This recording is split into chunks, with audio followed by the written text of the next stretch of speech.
Gilas Pilipinas needs to iron out a few issues for their campaign in the Asian Games later this month.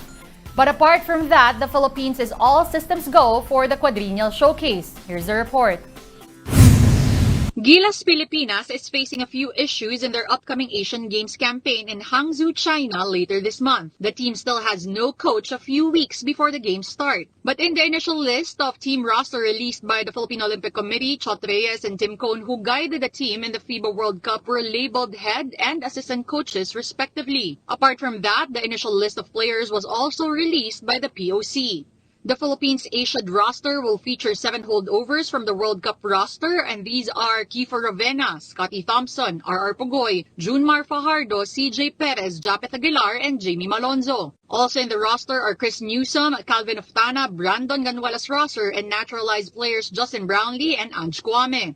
Brownlee and Kwame were deemed eligible to play since they both possess the requirement, which is a Philippine passport. The other half of the World Cup roster, featuring Jordan Clarkson and overseas-based cagers, were not included. This is because their availability is highly unlikely since the NBA, Japan B-League, and Korean Basketball League are all set to resume soon.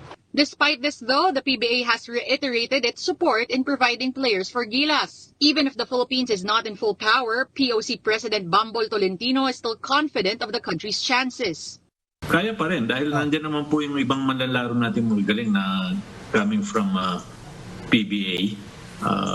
Willing naman po silang ipagamit o ipahiram ang mga manlalaro.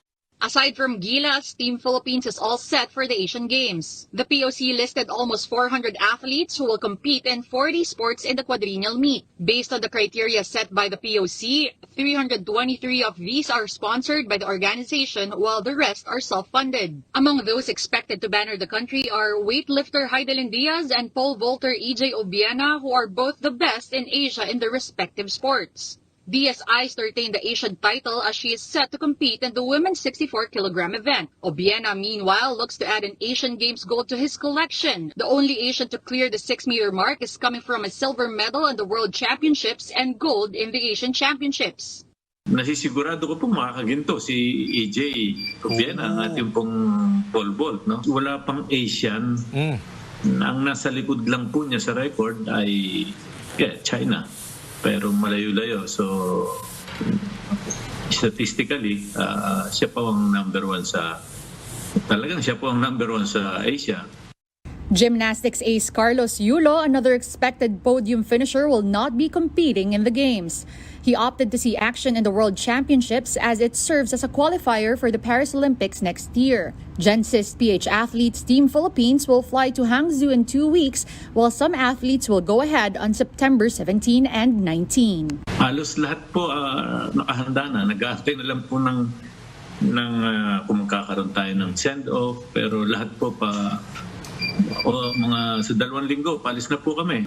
Medyo kompleto naman po. No? Medyo kompleto naman. Inaantay lang po natin yung ilang linggo na lang yan.